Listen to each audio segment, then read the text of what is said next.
Thank you.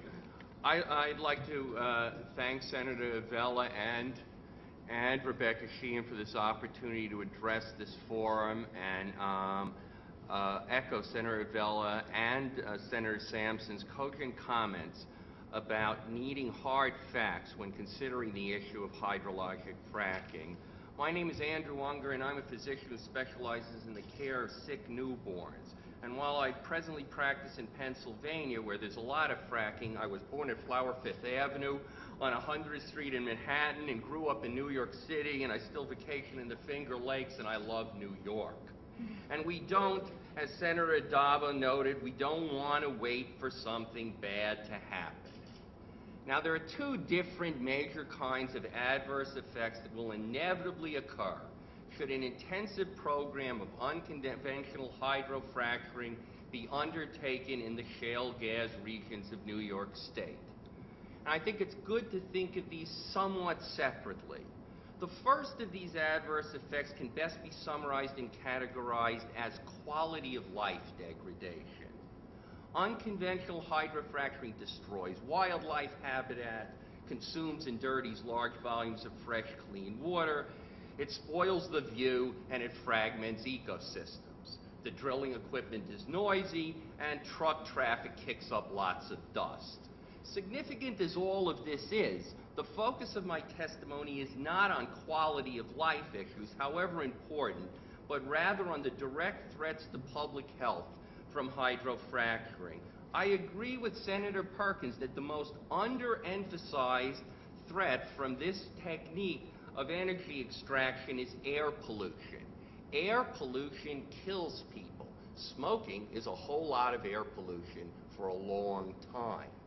The rates of heart disease and the rates of lung disease are higher when there is air pollution, and that's what people die of. And this methane gas does not come out of the ground pure.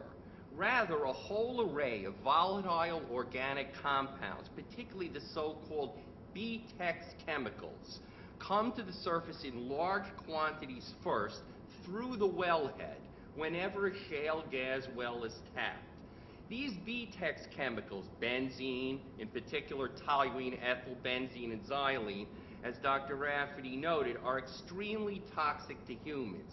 Benzene in particular is a potent carcinogen. Benzene exposure causes leukemia. There's no controversy about this. Benzene causes leukemia.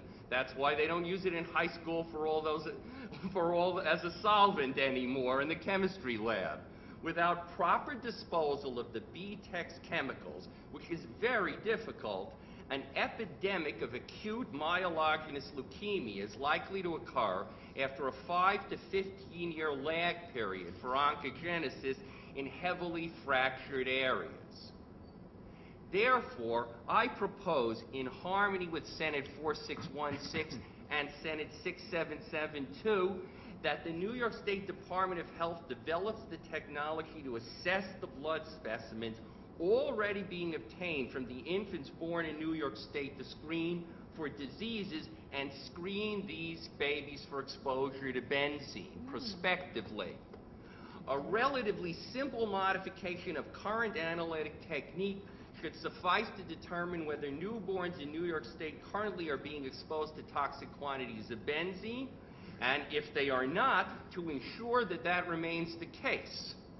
Of note, the normal or so-called presumptive negative newborn blood specimens already are being carefully stored by the Department of Health for 27 years, as a matter of fact, but not being evaluated for any particular purpose. Research to improve upon that situation would be minimal risk, inexpensive to perform, and require little more than an opt-out option for parents, as well as public education to implement. However, the potential public health benefits of prospective monitoring of the hydrologic fracturing industry for benzene release are, by contrast, immense. citizens of the Empire State, Ceterum Censeo, I've always wanted to say that, I urge you to support the passage of Senate 4616 and Senate 6772, and to use that legislation to help fund research that will help prevent benzene, a known carcinogen associated with unconventional hydrofracturing, from unwittingly poisoning our state's children.